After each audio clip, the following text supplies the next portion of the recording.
primero. Primero lo primero, ¿no? Una vez que el pozo ya está entubado y está, ya está perforado, entubado y cementado, y se ha terminado, es decir, se le ha hecho el ensayo, ese pozo, para quedar en producción, va a necesitar, en el caso de que no sea surgente, va a necesitar de una bomba. Esa bomba va a tener unas cañerías, que se denominan cañerías de producción, y lo que hacen básicamente estas bombas, esta cañería de producción, es justamente permitir que la producción se mueva desde la bomba hasta la superficie. Bien, esa es una de las funciones principales que tienen. Esto que ustedes ven acá, que bueno, ya están con línea roja, es decir, que están en desuso. Hay un código de colores, que según ese código de colores es si sirve o no sirve. Normalmente, en el caso de los tubing, el código es rojo cuando ese tubing ya no sirve más. ¿Qué quiere decir que no sirva más? Que la pared se ha gastado bastante o que la rosca se ha dañado. Eso quiere decir que ese tubing no sirve más, se descarta, pasa a ser código rojo. Hay color, hay verde, hay blanco, blanco, verde y amarillo y rojo, si no me equivoco. O verde, amarillo y rojo. No me acuerdo el blanco. Pero bueno, los amarillos, o sea, amarillo ya está casi en las últimas y rojo que ya no sirve más. También van a empezar a notar, o van a notar si les toca trabajar en producción, que van a decir el tubing N80, por ejemplo, le van a decir. Ajá, ¿qué significa N80? Me gusta que hoy hay 13 personas en la clase. Qué bueno eso, porque la clase pasada éramos poquititos. Buenísimo, chicos. Buenas tardes, bienvenidos a todos. Recién estamos arrancando, así que tranquilos. Y está siendo grabada la clase. Bueno, la cañería de producción esta entonces va a recibir un nombre con una letra y un número. La letra hace referencia a la aleación, no importa si es N, si es K, no interesa eso. Pero sí tienen que saber que cada letra es un material, un acero distinto, mejor, peor. O sea. Los más utilizados son el K55 y el N80. Mientras más grande sea el número, quiere decir que este tubing tiene mayor resistencia. ¿Sí? Y mi pregunta es, ¿cómo yo puedo distinguir a simple vista un tubing de una barra de sondeo? ¿Se acuerdan que eran las barras de sondeo? Yo creo que sí. Las barras de sondeo eran las cañerías que ocupábamos en perforación. Esas cañerías. ¿Se acuerdan? Me imagino que sí. Esas barras de sondeo tenían un pin y un box. Sí, ahí estaría el pin. Ahí estaría el pin. Y tenemos el tubing, que también tiene un pin y un box, pero la diferencia está primero en la aleación. ¿Sí? Y segundo, el segundo tema es que la otra diferencia está en las terminaciones. La barra de sondeo se caracteriza por tener terminaciones suaves, como ahí, o acá y acá. Y al ser solo una pieza, o sea, es decir, que todo esto se hace, es como una pieza única, una pieza íntegra, no hay cambios. En cambio, en este caso, en el tubing, fíjense cómo lo dibujé yo ahí. Lo dibujé de esa manera porque el tubing presenta cambios de secciones muy bruscos, como sería en esa zona, en esta zona. Bien. Además que esta cupla que se ve acá, esto cuadrado, no es una sola pieza. Acá se ve como una sola pieza, pero para que esto sea una sola pieza, esa cupla es enroscada en el tubing y por ese motivo nosotros muchas veces vemos que ese tubing se le ven unos filetes ahí más de rosca porque se ha enroscado. Entonces, al ser así, esto hace que sea una pieza mucho más débil. Por lo que el tubing cuando se rompe se descarta y es lo que nosotros conseguimos en las chacaritas. Cuando ustedes le digan tengo cañería de perforación, es mentira. No van a poder comprar cañería de perforación en una chacarita, al menos que se la hayan robado. Esa opción también está. Sino que lo que van a encontrar son los tubing. Estos tubing son los que se ocupan mucho en la construcción, los ocupan como viga, como columna o bueno, también lo ocupan para hacer puentes, para hacer cierres perimetrales. Bien, ese es el famoso tubing o cañería de producción. Se escribe tubing, se pronuncia tubing. ¿Sí? Esas son las principales diferencias que hay entre las dos. Como yo ya estoy hablando de que el pozo está produciendo, ¿sí? Nos olvidamos del equipo de perforación. El equipo de perforación, chao, ya se fue. El workover también, ya se fue. Bien, ahora el pozo está produciendo, ¿sí? Entonces, si está produciendo, va a tener un conjunto de caños que van a conectar la bomba. ¿Y cómo va conectado esto en la boca de pozo? Bien, esa es la pregunta, porque está bien, esta cañería, el tubing, no va a ir cementada, no va como el casing. ¿Se acuerdan que el casing era la cañería que yo entubaba, cementaba? En este caso, el tubing no va cementado, va colgado desde arriba, se cuelga. Bien. ¿Y cómo se cuelga? Bueno, a ver si tengo una foto acá para mostrarles. Ahí eso, vamos a hablar de eso. Ya vamos a hablar de eso también. Acá. Bueno, cuando yo les digo que ese tubing va colgado, ¿qué sucede? Esto que se ve acá, esto sería la última sección que yo tengo en el pozo. Acá está tapada con tierra la bodega, eso está muy mal, no debería estar tapada con tierra, no sé por qué lo han hecho así. Esta es la última sección que tengo, puede ser B, C, no sé.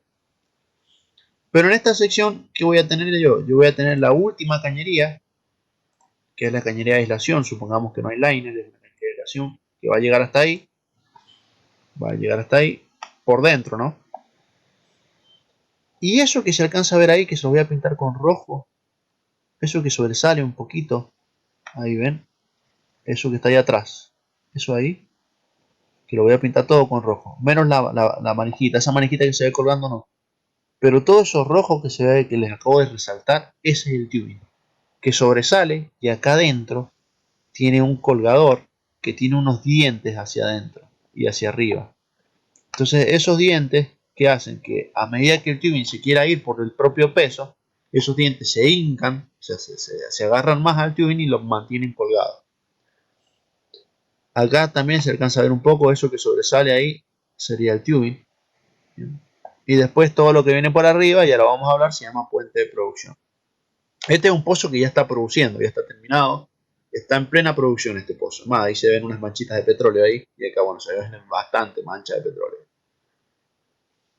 Ok, entonces cuando yo me refiero a que el tubing va colgado, me estoy refiriendo a eso, que el tubing está colgado en la última sección o en el colgador de tubing.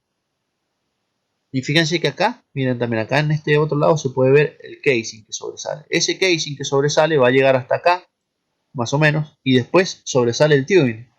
¿Cómo puede ser alguno? Profe, ¿qué pasó? Ahí el caño llega a ese caño y sale uno finito. Y claro, porque el caño gordo, este que es el casing, llega hasta la sección, hasta esta sección.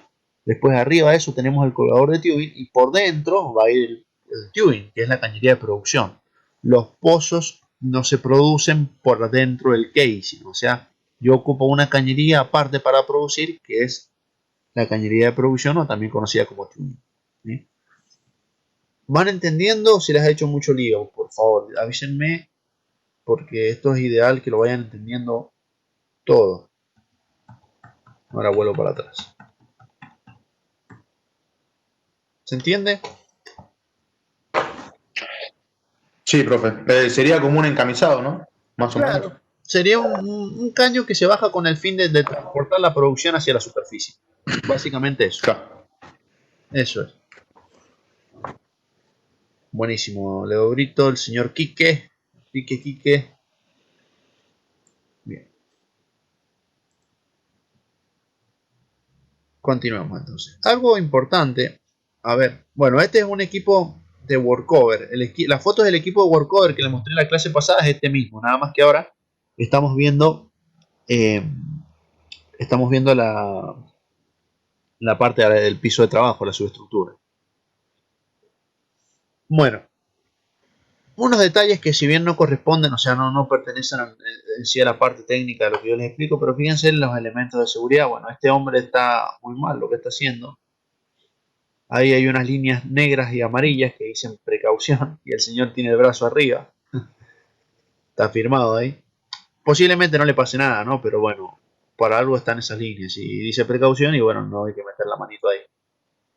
Los guantes que utilizan, fíjense, estos guantes así son de nitrilo. A ver, yo tengo un par acá. A ver, ahí les digo que son guantes de son anti-impacto, ahí está, de nitrilo. Bien, pueden tener el anti-impacto como lo tienen ahí, el hombre, o simplemente no tenerlo como lo tiene acá el señor. ¿Por qué se llaman anti-impacto? No quiere decir que si te cae algo en la mano, eso te va a salvar siempre. No, esa es la última barrera. O sea, si se te cae un caño arriba de la mano, lo más probable es que te la reviente de todas maneras, con o sin guante. Pero si vos una llave o en algo empieza a girar y se te agarra la mano, vos tenés muchísimas más posibilidades de poderla sacar a la mano, bien, liberarte, porque el guante ese cuesta metérselo en la mano, pero para salir es muy fácil, sale solo, bien, sale muy sencillamente. Entonces, cuidado con esto, utilicen los elementos de protección personal y recuerden que los elementos de protección personal no son mágicos, es la última barrera en el caso de que haya un accidente. Bien, continuemos. Esto que ustedes ven acá colgado, esto rojo, este armatoste que se ve, es una llave hidráulica. Esa llave hidráulica, que es todo esto, lo voy a pintar verde. Esta llave hidráulica, fíjense que tiene dos mordazas. Primero que está colgada, ¿bien? O sea, no es que ustedes la tienen que estar levantando y bajando, pero van a aparecer Hércules o el increíble Hulk. Segundo, tenemos esta mordaza que está acá, bien, y esta otra mordaza que está acá. ¿Por qué hay dos? A ver, ¿a quién se le ocurre?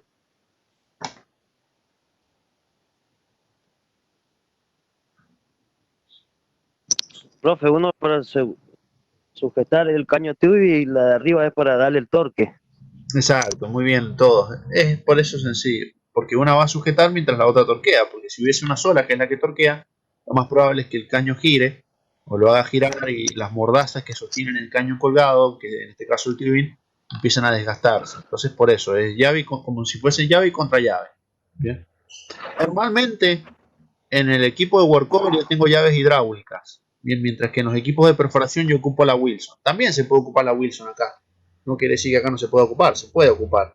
Pero bueno, se ocupan normalmente las Wilson en los equipos de perforación y esta llave hidráulica acá. Y mi pregunta es, ¿ven que se ven relojitos? Y a ver si se alcanza a ver la perilla para ajustar. A ver si borro esto y se ve. Bueno, no se ve muy bien. Pero hay unas perillas acá. Como es una llave hidráulica, ¿con qué va a trabajar? Con un líquido, con aceite a presión, ¿verdad? Por eso es hidráulica, no es agua, es hidráulica de un fluido, de un líquido. Va a trabajar con presión entonces esta llave. Si yo quiero darle más torque, a la llave le tendré que dar más presión. Y si quiero dar menos torque, a la llave le tendré que dar menos presión. ¿Cómo creen que nosotros sabemos cuál es la presión a la que hay que poner la llave? Porque ¿ustedes qué creen? ¿Que siempre se trabaja a la misma presión o la presión depende de la cañería que yo estoy enroscando y torqueando? ¿Qué creen ustedes? ¿Qué se les ocurre?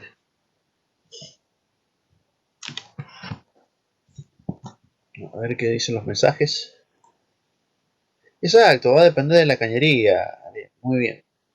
Va a depender de la cañería, de varias cosas, diámetro, del libraje, el tipo de rosca, bla, bla, bla. Entonces, hay algo que ya me está diciendo que yo voy a necesitar regular esa presión. Pero ¿cómo voy a saber yo a qué presión lo tengo que llevar? Bueno, hay dos maneras. La manera fácil, que es la que nos gustaría que siempre sea así. Yo lo voy a escribir ahora. Hay dos maneras de saberlo eso. Hay dos maneras. La primera es que yo esté bajando cañerías nuevas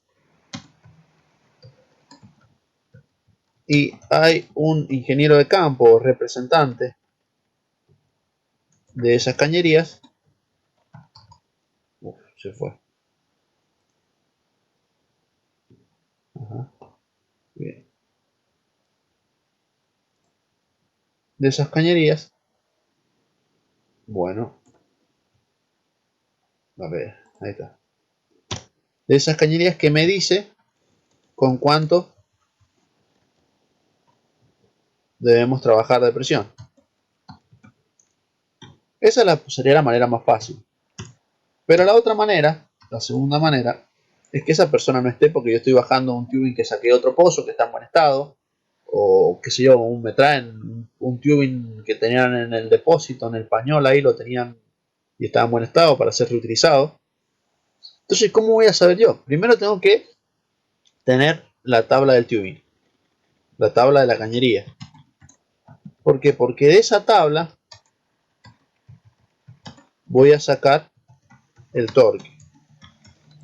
Que en el caso de las cañerías no hay un solo valor de torque, hay un torque mínimo y un torque máximo. O sea que yo voy a moverme en un rango. Eso está bueno porque me da mayor libertad, a mí me da más posibilidad de equivocarme, ¿no? Y bueno, y acá ya es una cuestión de criterio. Entonces, ¿ya le pongo cerca del máximo o le pongo más cerca del mínimo? Bueno, eso ya es una cuestión de criterio que, dado el caso, se aprenderá en la práctica. Normalmente, si el caño es más nuevo, está en mejores condiciones, voy a dar un torque más cerca del torque máximo. Y si el caño es un poco ya reutilizado, le voy a dar un torque más cerca del mínimo, ¿no? Pero ¿qué pasa? Yo voy a sacar el torque de la tabla del caño. Bien. Pero lo que ustedes tienen que saber es que yo no puedo ponerle torque a esta llave. Yo le pongo presión. Entonces voy a tener que utilizar la tabla de la llave hidráulica. Esa tabla, ¿qué hace? Me dice, para tal torque, tenés que poner la llave en tal presión. Bien.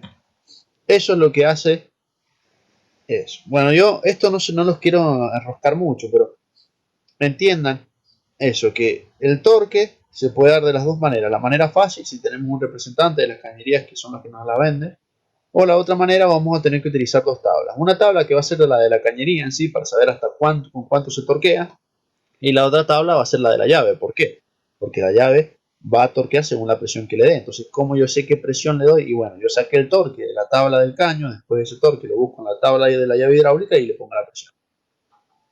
Ustedes lo ven como algo complicado esto, pero en la práctica es más sencillo. ¿Por qué? Porque el vago que está laburando ahí o alguno de sus compañeros le dice, no, si esa llave para ese caño tenés que darle tanto de presión y te da el torque y listo, chao. Y lo hicieron una vez, alguna vez en su vida o ni siquiera nunca lo hicieron a esto y alguien se los explicó y lo empezaron a hacer así.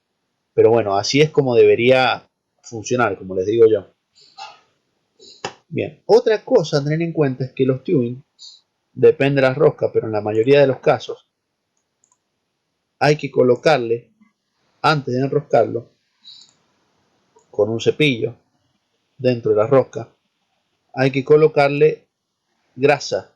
Bien, bien, se le coloca grasa. ¿Por qué? Porque la grasa es la que hace el sello con... o sea, cuando uno torquea el tubing, la grasa es la que permite terminar de hacer el sello. Ese es en la mayoría de los tubing. Hay algunos tubing que no utilizan grasa, pero la mayoría sí, porque depende del tipo de rosca. ¿Ok? Bien. Vamos a lo siguiente. Bueno, esto que se ve acá es un tubing que, bueno, afortunadamente se pudo sacar, por eso lo estamos viendo. Si no, se podría haber cortado ahí, porque ahí le falta un pedazo. Ese pedazo no es que lo hayan torqueado de más, ahí parece que lo hubiesen torqueado de más. Pero ¿saben lo que ha pasado ahí? En realidad, ahí lo han torqueado de menos o se olvidaron de colocarle la grasa. Entonces, ¿qué pasa? Por dentro de este caño circulan fluidos a alta presión o a baja presión. ¿Qué creen ustedes? Alta presión. Exacto, alta presión. Entonces, ¿qué va a pasar? Si no hay un buen sello, el fluido, además de ir por dentro del caño, parte de ese fluido se va a querer escapar. Y va a tender a escaparse por los filetes, que no hay un buen sello. ¿Bien? Primero va a ser una gotita, después va a ser un chorrito, después capaz que puede venir algo de gas también y escaparse por ahí. Obviamente esto está dentro del pozo, o sea que el fluido ese que se está escapando vuelve al pozo, no es que se sale para arriba. Bien, porque recuerden que el tubing está dentro del casing. Pero esto, con el tiempo, hace que la rosca se vaya desgastando, porque no solamente tenemos fluidos, no es que solamente hay agua y gas, hay agua, gas, arena, sólidos, sales, bacterias, que van a hacer que esta rosca se vaya comiendo, o también como se conoce, se vaya lavando. Inclusive se pueda producir ese agujero. Entonces, es muy fácil darse cuenta, ¿sí? El problema que le ocurrió a las roscas. Fíjense lo que acabamos de aprender. Está bien, tal vez en su vida, si llegan a ser supervisores, capaz que les pueda hacer falta. O lo van a entender. Pero miren, yo analizando la falla esta, no saqué ninguna cuenta, pero ni una, ¿eh? No saqué ni una multiplicación, siquiera ni una división, una suma, nada. Yo todo análisis, razonamiento que lo hicimos juntos y que ustedes también lo pueden hacer. Fíjense, yo me di cuenta que esto está medio comido. Y esto no es que acá hay un castor que se come el metal, ni viene alguien con un enano con una lija y le pasa la lija. No. Eso se ha desgastado porque hay una fuga de fluido que lo ha estado desgastando. ¿Y por qué debe haber una fuga de fluido ahí? Y bueno, la posibilidad, hay varias posibilidades. Una sea que el caño esté medio, o sea, haya estado malo. Pero si el caño ha sido nuevo y las fallas no son en todos los caños, sino en algunos, lo que puede haber sucedido es que yo no me olvidé de ponerle grasa a la rosca o simplemente la torqué de menos. Si esta falla se repite en varios pozos, lo más probable es que esa empresa de servicios, que es la que está bajando los tubing, no la contraten más. Bien, ¿y cómo se van a dar cuenta? Y bueno, porque si la falla esa se produce solo en los pozos donde trabajó la empresa, no sé, San Antonio, y bueno, entonces los muchachos de San Antonio algo están haciendo mal. ¿Entienden? Bueno, continuemos. Bueno, ahí salió un cartelito que en 5 minutos se nos va a cortar el Webex, pero no importa, abrimos otro. Siempre en el mismo link, ¿ok? Bien, entonces la cañería de producción, como recién vimos, se utiliza en todos los sistemas, o en la mayoría. ¿Y cuáles son esos sistemas? Van a ver que siempre los repito muchas veces. Van a ser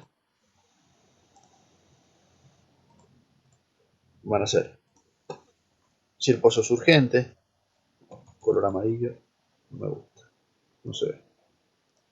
Si el pozo es urgente va a tener tubing, bueno, ahí está. Si el pozo es urgente va a tener tubing, si el pozo tiene un sistema con gas lift, va a tener tubing. Si tiene un bombeo mecánico, va a tener tubing. Si tiene una PSP, va a tener tubing. Bueno, si alguno no entiende todo lo que estoy hablando, por favor páreme. Yo sé que ya lo di en la clase pasada, pero se los puedo refrescar, no hay un problema. Además, ahora lo repaso rápidamente. Bombas electrosumergibles. Su urgente era que el pozo produce por su propia presión. Gas lift quiere decir que yo le estoy inyectando gas al pozo para que ese gas ingrese adentro y empiece a surgir. Bombeo mecánico, los recontra remil archi conocen, le dicen el guanaco o la cigüeña o que si digo pobre tiene más nombre de animales.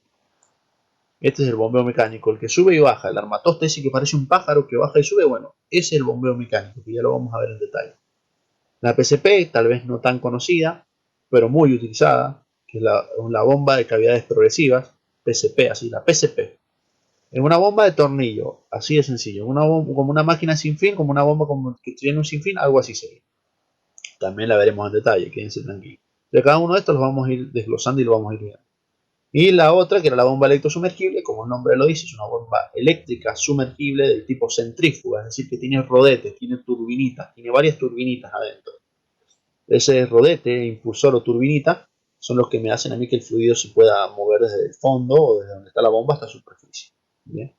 Esta se caracteriza porque es la que mayor caudal puede producir, pero también es el sistema más caro. ¿Ok? Bueno, eso fue un repasito por si alguno... Vi que hay muchos chicos hoy, entonces digo capaz que la mayoría no estuvieron en la clase pasada y bueno, están un poquito perdidos. Pero bien, le metemos nomás entonces. Bueno, ahora vamos a hablar de las varillas de bombeo, pero antes de que se me corte la clase, porque ahora se va a cortar el video y ahí volvemos a alargar otro. Se meten al mismo link y yo me meto y listo. ¿Alguno de los 13 que acá están tiene algún problema o le falta algún práctico o no pudo hacer la autoevaluación o se le cortó el internet o no pudo estudiar o tuvo que trabajar o lo que sea? ¿A alguien le ha pasado algo de eso? Por favor escríbame al WhatsApp. No se olviden, no tengan vergüenza que yo los voy a tratar de ayudar, ¿sí? Es solamente eso, porque veo que hay varias personas y yo no sé si la autoevaluación la habrán hecho todos. Tengo la lista ahí, Profe, pero sí. yo tengo que ir hasta ahí 15 minutos. ¿Puedo volver a ingresar a a la clase? Sí, por supuesto. Vaya tranquilo. ¿Usted es Quique? No, yo soy Nico. Ah, Nico. Sí, Nico, no hay problema. Vaya Listo, profe. igual. Nos vemos en un ratito. Tengo que ir hasta allá, hasta el barrio y vengo. Listo, no hay problema. No hay problema. El de la clase pasada no lo pude hacer, ahora lo hago después de clase. Sí, no hay problema, Leo. Lo puedo hacer tranquilo. No se los voy a cerrar al cuestionario. Yo nunca los voy a cerrar los cuestionarios porque les sirven para estudiar también. Nada más que les digo que se los voy a cerrar para que se asusten y los hagan. Pero bueno, ahora ya saben el secreto, así que. Después dice que. Bien.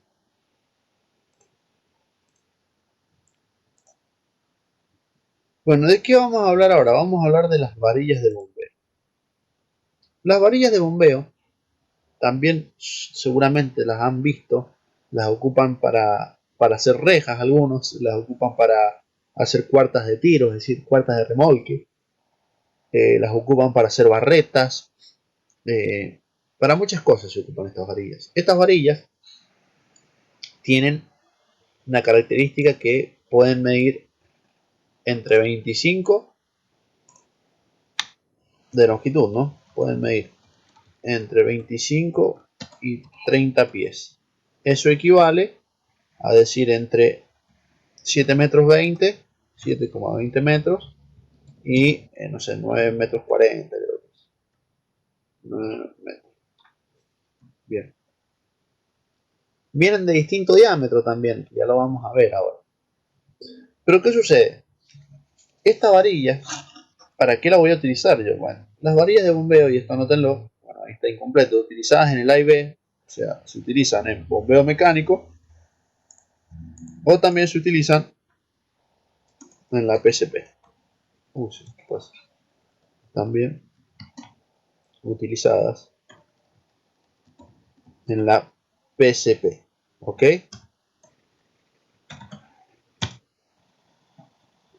¿Qué función tienen las varillas? Y las varillas se comportan como un eje, así de fácil. Se comportan como si fuese un eje, no hay más ciencia que eso. O sea, la varilla va a girar, y va a hacer mover la bomba que va a ser la que va la encargada de levantar el fluido. Bien. Entonces, esa es su función principal. Se comportan como un eje, transmiten el movimiento del motor o de la unidad, en el caso de la cigüeña o el guanaco, hacia la bomba que está en el fondo. Esa es la función principal que tienen las varillas. La otra característica que tienen las muchachas estas, las varillas, es que no tienen rosca macho y rosca hembra, son rosca macho en los dos extremos. Esto que se ve acá, así como está esto acá, también del otro lado, que bueno, no se ve, va a ser igual. Entonces, ¿cómo hago para unirlas? Y bueno, para poderlas unir unas con la otra necesito esto. Sí, necesito cuplas. Cuplas, eso es lo que necesito. Cuplas.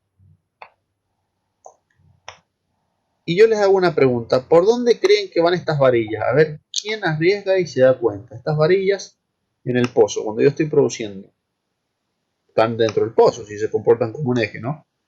Van dentro del Tiwi. Excelente, muy bien. Muy bien. Sí, excelente. Van dentro del tubing, tal cual. En el caso del bombeo mecánico, van a subir y bajar dentro del tubing, o sea, están dentro del tubing, suben y bajan. Ya vamos a ver cuando veamos bombeo mecánico bien, cómo hacen para subir y bajar. En el caso de la PSP van a girar, ¿sí? y van dentro del tubing, exactamente. Obviamente que también entre la varilla, en las varillas se coloca algo para que la varilla no esté tocando en el tubing, porque si no, eso puede provocar que el tubing se pinche o que la varilla se desgaste y se corte, ¿sí? Y hay que pescar, en ese caso, si se corta algo. Y yo les hago una consulta más. Esto no se los voy a pedir que se lo estudien de memoria, pero sí que tengan una noción. A ver, ¿existirán las varillas de diámetro? O sea, cuando hablo de diámetro, estoy hablando de este diámetro, ¿bien? Del dB, de ese diámetro. O sea, la longitud de la suma de los dos radios. Re complicado, profe, para hablar. Un chiste. Eso es el diámetro, eso amarillo que acabo de dibujar. Entonces la pregunta es, ¿vendrán varillas de 5 pulgadas de diámetro? ¿Saben cuánto mide una pulgada? Mire, se los voy a... Una pulgada son 2,5 centímetros. Bueno, refiero, no me salió feo, me salió fierísimo. 2,5 centímetros, aproximado, ¿no? Eso es una pulgada. ¿Existirán varillas de 5 pulgadas de diámetro? No, no existe. Claro, es una locura. No existe eso. Hay varias medidas, pero no existen de 5 y de 4. Y capaz que sí, me puede decir alguno y de 3. Y más casi que sí. Bueno, las medidas que vienen de varillas es súper fácil. Ustedes lo primero que tienen que hacer es lo siguiente. Agarran, esto sí, es una regla memotécnica, ¿no? O sea, para que no se olviden. Ustedes van a escribir, van a decir 5, 6, 7, 8, 9. Y después, uy, ahora viene la parte difícil. Van a decir, todos le van a dibujar un 8 abajo. A ver si me sale el... Le van a hacer ahí, línea, línea, línea, línea, línea. Y después vamos a poner, lo voy a poner con otro color, el otro número. Va a ser 5 sobre 8. Bien. 5 sobre 8. Bueno. 5 sobre 8. 6 sobre 8. 7 sobre 8. 8 sobre 8. 9 sobre 8. ¿Qué medida será la primera? ¿Cómo se lee la primera medida? ¿Dónde está el 5? 5 octavos. Exacto, así de fácil. 5 octavos. La segunda, algunos me decís 6 octavos. Ojo con la trampa. ¿Alguno conoce la llave C? Porque estos son como las medidas de las llaves, muy parecidos. Ustedes fíjense que tienen las llaves en milímetros o tienen las llaves en pulgadas. La mayoría de ustedes han usado o han visto. Si yo les digo una llave media pulgada, ¿cuánto equivale aproximadamente? O sea, ¿a qué llave en milímetros equivale? A ver los mecánicos, a ver los que arreglan cosas o desarreglan, no sé. Habría que preguntarles en sus casas. ¿Se arregla o no se arregla? La de media pulgada, a ver, ¿quién sabe cuántos son? ¿Cuántos milímetros son? ¿Es una llave de qué número? 12, 13, 14, 15. 13. Es una 13, muy bien. Porque media pulgada equivale aproximadamente a 12,50 y pico milímetros. Estoy sacando mala cuenta, a ver, son 12,50 y pico milímetros. Que eso se acerca a 13, a la llave 13. Bueno, y Sebastián está esperando, ahí lo hacemos entrar. Entonces, esa llave de media pulgada tiene una equivalencia en milímetros. Pero ¿qué pasa? Las llaves más comunes que ustedes pueden conocer es, o sea, yo estoy hablando de las llaves de la casa, no estoy hablando de las llaves de esta todavía. Tenemos media pulgada, una pulgada, 3 cuartos, 5 octavos. Bien, ¿cuál es la más chiquita de esa? A ver, tenemos media pulgada, 3 cuartos, 5 octavos y una pulgada. La más grande es una pulgada, ¿no? Después, ¿cuál le sigue? ¿Cuál está antes de una pulgada? A 3 cuartos. Bien, ¿y antes? La de media. ¿Y antes? Perdón, antes de la de media hay una. La 5 5 octavos. octavos. 5 octavos. Después, y después está la de media. O sea que si ordenamos, va a ser media pulgada, 5 octavos, 3 cuartos y 1 pulgada. ¿Bien? ¿Me siguieron todos hasta ahí? ¿O alguno que lo dejé medio descolinchado por ahí, medio perdido? Esas son las medidas, ¿bien? Porque es de 1 pulgada. Si la más grande va a ser 1 pulgada y las fracciones van a ser menos de 1 pulgada. Bueno, entonces si yo tengo 5 octavos acá, la llave 6 octavos, ¿alguno la ha conocido, la ha visto? Ahí, a ver, Quique, vamos de vuelta. Quedó medio perdido. Bueno, yo les dije a ustedes que nosotros teníamos 4 llaves. Media pulgada, 5 octavos, 3 cuartos y 1 pulgada. Bien. Son fracciones. Siempre las fracciones van a ser, bueno, no siempre, pero en estos casos siempre son todas menores a 1. Bien. Entonces, todas van a ser más chicas que 1 pulgada. La más grande es 1 pulgada y todas las demás van a ser más chicas. ¿Cómo se dieron cuenta cada uno de los chicos cuál es la llave más grande? Primero porque seguramente la han usado y ya la tienen reclara usando las llaves. Entonces ellos ya saben cuál es más grande y cuál es más chica. Pero también se puede ver en la cuentita. Si yo digo 5 octavos, imagínate, vos tenés 8 personas acá abajo. Imagínate que estas son personas, los de abajo, los que están azul, y los que tenés arriba son Fernet. Ajá, ahí te gustó, eso seguro que ahí te llamó más la atención. Los que están rojitos van a ser Fernet y lo que está en azulcito van a ser personas. Si vos tenés 5 Fernet para 8 personas, bueno, resultado de eso, un buen pedo. No, aparte, aparte de eso, es que vas a tener 5 Fernet para 8 personas. Pero si vos ya tenés 6 Fernet para 8 personas, ya vas a tener más Fernet. Y si tenés 7 Fernet para 8 personas, vas a tener cada vez más Fernet. Entonces, cuando yo digo, y ahora lo voy a escribir para que quede claro, voy a escribir los ejemplos que yo di. Yo dije 5 octavos, 3 cuartos, media pulgada. Vamos, me olvidé con el media pulgada. Media pulgada, 5 octavos, 3 cuartos y 1 pulgada. La lineecita.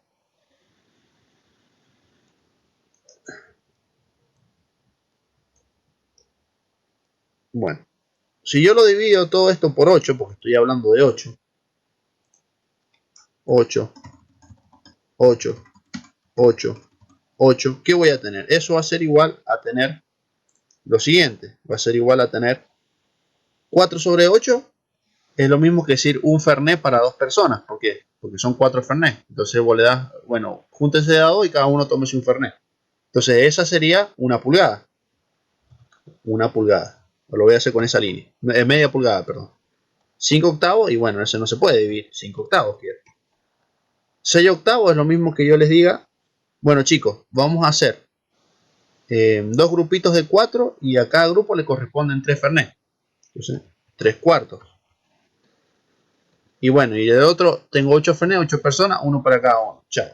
Como alcohólico ese. Ah, bueno, yo porque no tomo mucho, capaz que algunos de ustedes deben estar diciendo que blandito el profe, que no toma nada. Bueno. Media pulgada, 5 octavos, 3 cuartos, 1 pulgada. Esto que acabo de escribir acá abajo es lo mismo que lo de acá arriba. Bien, no se enrosquen. O sea, esto es una explicación. No pretendo que se lo aprendan de memoria porque simplemente es matemática. Pero fíjense cómo yo estos números complicados, inentendibles, los pasé a números más sencillos y pude darme cuenta que es más grande y que es más chico. ¿Por qué? Porque 4 sobre 8 es más chico que 5 sobre 8 y a la vez esto es más chico que 6 sobre 8 y a la vez más chico que 8 sobre 8. Entonces lo único que hice fue convertirlos eso en sus expresiones mínimas, que en este caso serían 4 Fernet a 8 personas, es lo mismo que decir a 2 personas le doy un Fernet. A 2 personas le doy un Fernet. 5 Fernet, 8 personas, y bueno, ahí como no puedo partir una botella de Fernet a la mitad, entonces 5 Fernet, 8 personas. Después 6 Fernet, 8 personas, y bueno, ¿y ahí qué hago? Digo, bueno, lo divido en 2 grupitos de 4 y a cada grupo le doy 3 Fernet. Y el otro, como son 8 personas y 8 Fernet, y le queda un Fernet para cada uno.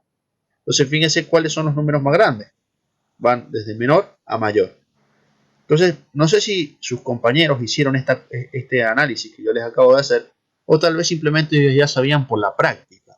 por la práctica ellos ya sabían cuál es la llave que le sigue, cuál es la más grande, la más chica. ¿Por qué? Porque tanto que han trabajado, han ocupado estas herramientas que dicen, oh no, es la que le sigue, bueno, pasamos a la otra, no, es más chiquita, la anterior, porque son llaves muy comunes. Entonces, como conclusión, si yo ahora esto mismo que les acabo de explicar acá, no sé si Quique si lo mareé más o entendí un poco más. Si esto yo lo aplico acá, me pasa lo mismo. Las varillas más grandes, ¿cuál va a ser? La de 9 octavos. Que en realidad esto es 1 pulgada y 1 octavo. No existe 9 octavos, es 1 pulgada y 1 octavo. Es lo mismo que la llave 6 octavos no existe, existe la de 3 cuartos. Y se simplifica. La de 8 sobre 8, ¿cuánto va a ser? Si ya, esa ya la vieron ustedes, ya se las dije. Va a ser 1 pulgada. Bien, va a ser 1 pulgada, lo voy a escribir de otro color. Va a ser 1 pulgada, esta va a ser 1 y 1 octavo.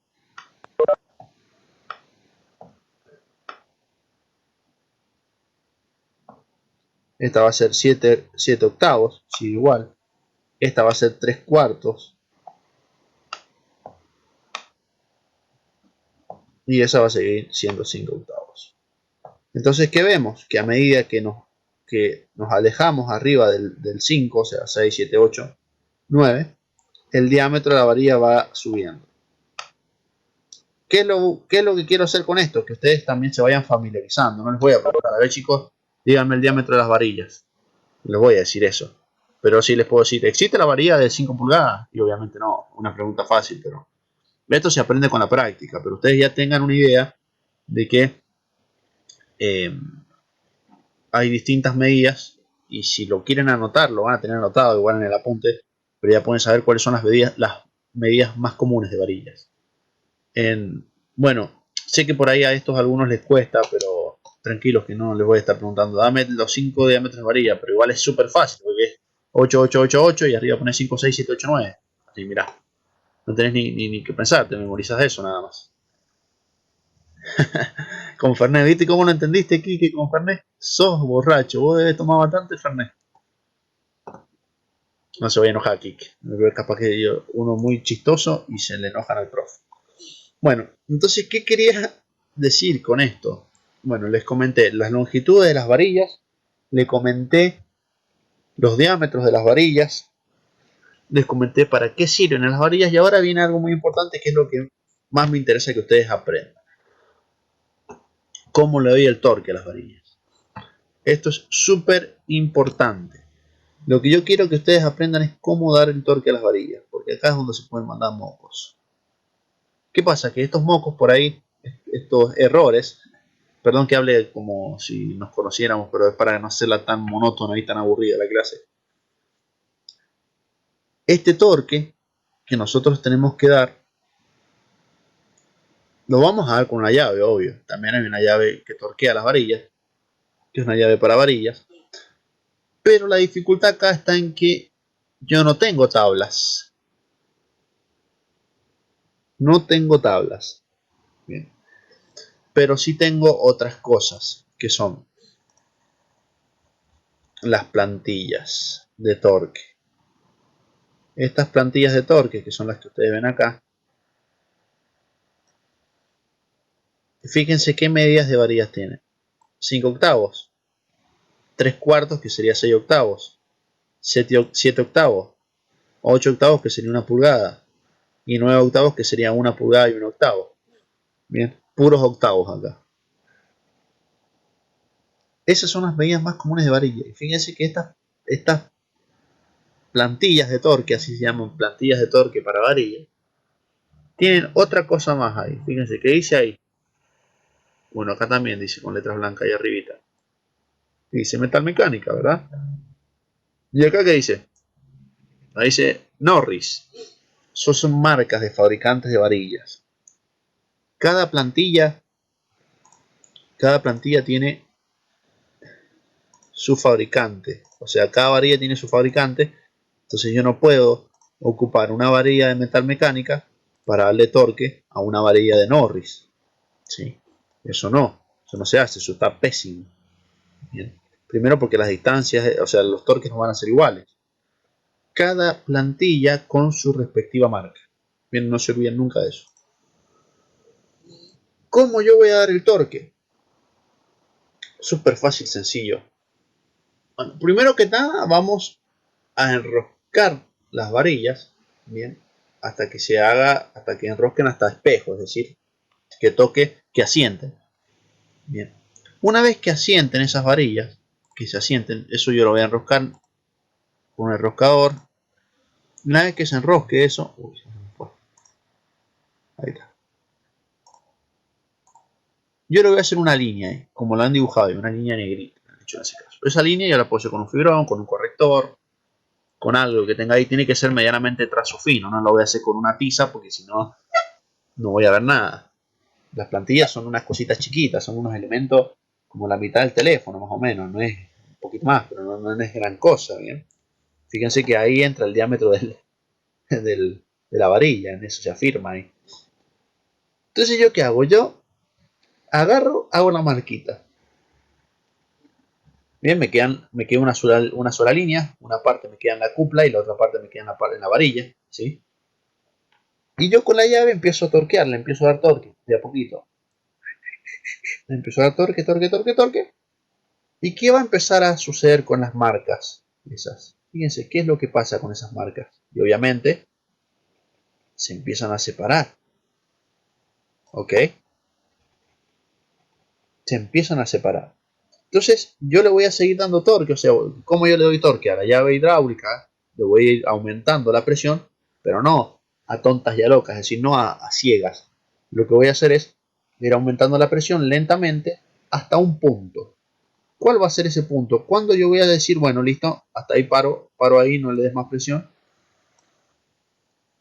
Ese punto va a ser cuando las marcas se desplacen la distancia que dice la plantilla.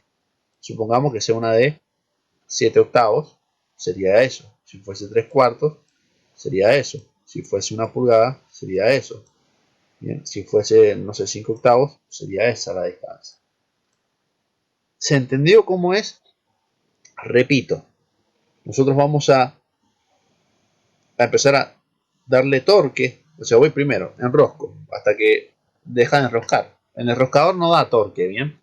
Capaz que le produce un pequeño apriete, pero no más que eso. Enrosco. Hago una marca. Ocupo la plantilla que hay que ocupar. En el caso de la de 3 cuartos, 1 pulgada, 7 octavos, la que fuese. Y empiezo a torquear.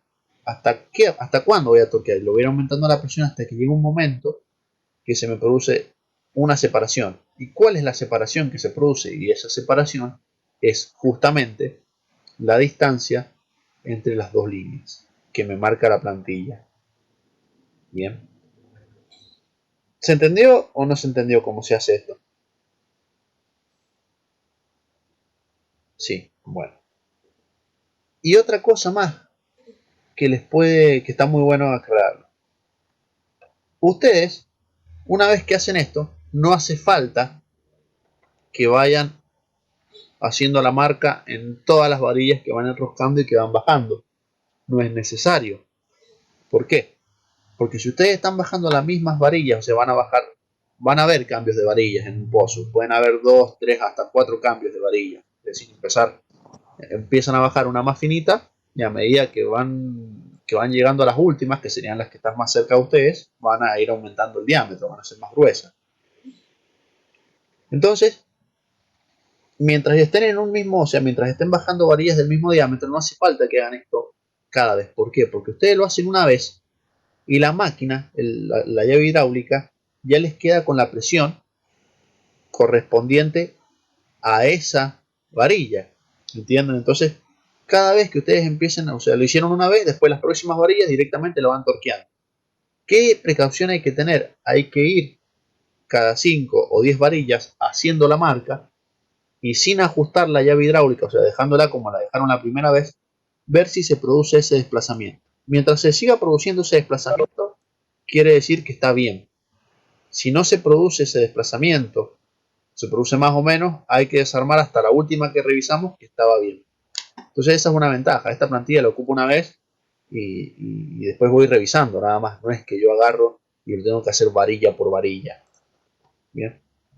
Claro, muy bien. Queda con la presión de la primera varilla. Excelente. Nada más que yo tengo que tener la precaución de revisar para ver si, no sé, que si justo alguien tocó o cambiaron las varillas, no me di cuenta, qué sé yo. Cualquier cosa. Por eso se revisa cada 5 o 10 varillas. Si llega a estar mal, se debería desarmar hasta la última que revisaron y estaba bien. ¿Qué más? Algo más que les quiero montar. Fíjense. Primer armado. Rearmado. ¿Qué creen que quiere decir eso? Fíjense, son de distintos colores las pastillas. El color en sí es rosado o blanco, no importa, pero sí lo que dice ahí. Primer armado y rearmado. ¿Qué creen ustedes que significa eso? Y con las varillas nuevas y las que volvés a utilizar. Exacto. Así de sencillo. Si las varillas son nuevas, o yo estoy utilizando algunas varillas que trajeron del pañol o de otro pozo, que están en buenas condiciones, pero ya no son nuevas. Básicamente para eso es. Es más, algunas empresas de servicio, cuando la varilla es nueva, lo que hacen es lo siguiente: agarran, la enroscan y le hacen del primer armado. Bien, la torquean de esta manera. La desenroscan y la vuelven a torquear, pero con la de rearmado. Es un laburo porque, o sea, por cada unión vas a tener que hacer doble, o sea, un enrosque y un desenrosque. O sea, 2 torques. Pero bueno, hay algunos que las hacen. No sé qué tanta diferencia hay. Lo hacen para que se hermane la rosca. Pero bueno, yo no sé qué tanto sentido tiene hacerlo. A mí no me termina de convencer, pero sí hay algunas empresas que lo hacen. No creo que la mayoría, pero algunas sí lo hacen. Bien, entonces, súper importante esto de las varillas que les acabo de explicar. Bien, continuemos. Manipulación. ¿Qué dice? El transporte de varillas es aconsejable que se realice dentro de cajones. Bueno, eso no sé dónde va a ser acá. Normalmente no lo hacen dentro de cajones, sino lo hacen en un semi, que ese semi vienen las varillas y en cada punta, o sea, no en cada punta, porque si no se van a pandear las varillas, se van a afectar, pero en los extremos y en el medio se colocan soportes donde las varillas vienen bien apiladitas. Bueno, los cajones deben apoyarse de manera que los apoyos queden alineados verticalmente, es decir, como está arriba, no como está abajo. Bien, en los depósitos, o sea, cuando yo no voy a ocupar la varilla, tienen que estar con sus respectivos guardarroscas. Bien. Y hay que tener mucho cuidado con la manipulación. Fíjense lo que hace acá. En depósito o en un pozo, las varillas sueltas se colocarán sobre caballetes de madera o metálicos debidamente recubiertos y separadas las tandas horizontales de la misma especie. ¿Qué quiere decir? Que bueno, voy a separar todas las varillas de una medida, o sea, de unas características determinadas por un lado y las de otra por otro y así. Si no, imagínense si las tengo mezcladas. Bueno, eso se cae de maduro. No puedo tener todo mezclado. Pero ¿por qué me dice metálicos debidamente recubiertos? ¿Qué pasa si yo le hago un golpecito a la varilla? ¿Ustedes creen que se parte la varilla, se rompe y no sirve más? ¿Qué es lo que puede pasar? Imagínense que ustedes están manipulando una varilla y se cayó la varilla y pegó justo en una esquina, no sé, de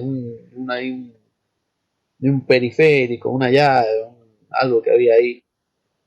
Y se ponen a verlo y dicen, no pasó nada. Y si lo miran muy bien, se hizo un puntito, como si fuese una pizquita milimétrica, micrométrica, diría yo, más chiquita que el milímetro. Lo alcanzan a ver y dicen, no es nada.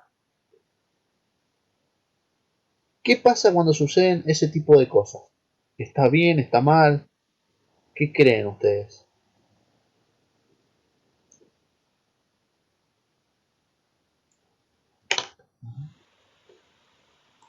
Que el profe tienen que volver a... esa varilla ya no sirve más. Claro, exacto. Lo ideal es que esa varilla no se ocupe. Pero siempre va a pasar que uno en el apuro decía, bajémosla, si ahora no se va a romper. Y sí, ahora no se va a romper. Mañana tal vez tampoco. Dentro de un mes tal vez no. Pero si esa varilla supuestamente estaba calculada para que estuviera en el pozo 1 año y medio, por tirar un valor, o 2 años, debido a ese golpecito, capaz que esa varilla en vez de durar 2 años, dure 1 año o dure 6 meses. Porque como dice acá el señor Brito, se marca y pierde la resistencia que tenía. Exacto, se produce una marca que va a hacer que la fatiga me la termine cortando. No sé si a alguno de ustedes les ha pasado o habrán visto que alguien, sobre todo en los autos viejos, sobre todo en los Falcon, que son los autos viejos que quisieron ser mejores que la Chevy, no pudieron. Bueno, si alguno tiene Falcon es un chiste, obvio. No se vayan a enojar. Yo digo eso porque tengo una Chevy. Además, a mí me ha pasado inclusive. O a los camiones viejos, cuando van muy cargados también, pasa que se les corta el palier. No sé si han escuchado ese término. Se le cortó el palier, se le salió la rueda atrás. Sobre todo a los autos, a los vehículos que tienen tracción trasera. Se les salió la rueda de atrás. Se cortó el palier. ¿Han escuchado eso alguna vez o lo han visto? He visto cuando se corta el palier, profe. Lo he visto. Buenísimo. Los de Incluso margen, íbamos en una camioneta y se cortó el palier en una Chevrolet y se abrió la rueda. Se Se abrió sale. para el Claro. centro del asfalto. se sale, no les pasó nada, afortunadamente. No, pero no se salió por 3 centímetros, no se salió la rueda. Pero iban despacio igual, ¿o no? Imagínate. Sí, iba despacio. Ariel, seguro que usted tiene un Falcon. Bueno, a todos los que sean hinchas de Boca o tengan un Falcon, avísenme porque hay que hacerle otro tipo de examen ahí.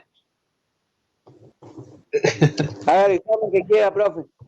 Ese debe ser hincha de River. No, yo soy bostero y me voy a morir bostero. No, pero tiene una vida para cambiar eso. Hay que cambiar las cosas malas que uno tiene.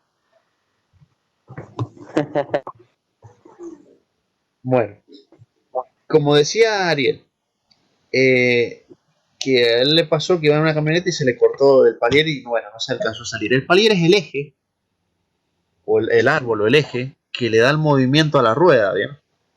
Eso es el eje que está por dentro del diferencial. Normalmente los palieres se pueden romper esos ejes por 2 motivos. Un motivo que es cuando yo los exijo además, o sea, supongamos que yo soy un loco de esos que les gustan sacar escarbando los autos. Pongo marcha atrás al palo, ahí clavo los frenos, pongo primero el saco patinando. Se puede cortar por exceso de torque, porque el motor tiene mucha fuerza, ¿bien? Ese es un motivo, Sí, sobre todo cuando los preparan. Ese es uno de los motivos. Y el otro motivo es que ese eje, por más que sea algo grueso, que tiene un buen diámetro, ese eje se comporta a la larga como si fuese un alambre. ¿Por qué? Porque la carga, cuando la rueda está quieta, está en un sentido, pero cuando se mueve un poquito, ya la carga está en otro punto, y cuando se mueve otro poquito, la carga está en otro punto. Entonces eso es similar como agarrar un alambre, estirarlo y contraerlo, estirarlo y contraerlo, estirarlo y contraerlo. Eso es el mismo efecto. ¿Qué pasa cuando tú ven alambre, lo abren, lo cierran, lo abren, lo cierran, lo abren, lo cierran? ¿Qué le pasa al alambre? Se corta. Entonces eso se conoce como fatiga. Bien. Se corta, exacto. Entonces esa fatiga también se produce en los palieres, también se va a producir en nuestros pozos, sobre todo en las varillas. La fatiga no es algo malo. No es algo que, o sea, es malo en el sentido de que te lo rompe. En algún momento se va a romper. Pero lo malo de la fatiga en realidad es cuando esa fatiga ocurre antes de tiempo. Supongamos que estas varillas, y fíjense, así es como se rompen por fatiga, por uso, por viejos. En el caso del palier que se le cortó ahí a Ariel, cuando iban en la camioneta, yo no sé si lo vieron al palier, si tenía esta rotura. No, pero yo soy Nico. Ah, Nico, perdón, Nico, es que justo vi a Ariel ahí. Sí, que me ha confundido con Ariel. Ariel era el de haga el examen que quiera, no sé quién es. No, usted, el que me lo dijo, Nico. Que se me confunden, chicos. Es que son muy parecidos los dos, por eso los confundo. Que no los había visto nunca. Miren, a usted, Nico, cuando se le rompió el palier, ¿se le cortó de esa manera o más de esta manera? No, de la manera que están las varillas más grises. Bien. Eso es una falla por viejo. Ahí el palier, como a mí me pasó, se rompió por viejo, por fatiga. ¿Sí? Se empieza a hacer un puntito. En dos ocasiones se me cortó el palier. Primero como el que está con la marca roja, Ajá. y el segundo, la primera vez por viejo y la primera vez sería porque es por una mala fuerza. Bien. Pero veo como uno, viendo la forma de la rotura, puede saber si rompe por tracción o si rompe por fatiga. Sí. Bien. La falla por tracción, en el caso de las varillas, es algo no muy común, que hay que ser un poco bestia para romper de esta manera. Entonces, si ustedes llegan a romper las varillas por tracción, es muy probable que lo suspendan. Así que cuidado. ¿Cuándo se rompe por tracción? Cuando yo tiro de más. Si yo tiro la varilla de más, sucede que esa varilla se termina cortando, se rompe. ¡Trac! ¡Chao! ¿Ok? Entonces, eso no es bueno que suceda. Y la falla por fatiga ocurre de viejo, o sea, por viejo, o también puede ocurrir si yo le hice un piquetín, un piquete. Ese piquete que le hice cuando lo golpeé sin querer o queriendo, no sé, va a hacer que falle por fatiga.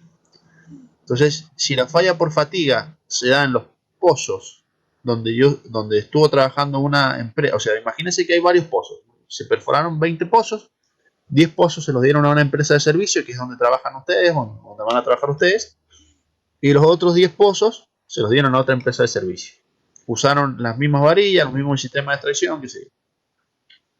Que resulta que los 10 pozos de ustedes, como el profe les dijo que tuvieran cuidado, que no golpearan las varillas duran 2 años. Bien, sin fallar. Capaz que en un pozo de los 9 falló, qué sé yo, pero en los otros no. Y la otra empresa de servicio, la mayoría de los pozos no les fallaron.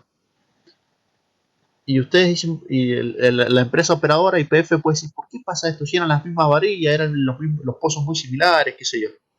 Y dice, pero las empresas eran otras. Eran distintas empresas. Entonces, bueno, va el supervisor, le hace una auditoría a la empresa de servicio mientras está trabajando y se pone a observar cómo trabaja y ven que los operarios golpean los elementos, no le ponen los guardarroscas, que si no cuidan el material, lo maltratan mucho. Entonces, después de esa auditoría, YPF dice, listo, a esta empresa de servicio no la vamos a llamar más porque no cumple con los estándares que nosotros queremos que se cumplan. Obviamente eso de decir, bueno, esta empresa no la quiero más, no va a ser inmediato, no va a ser de un día para el otro, no.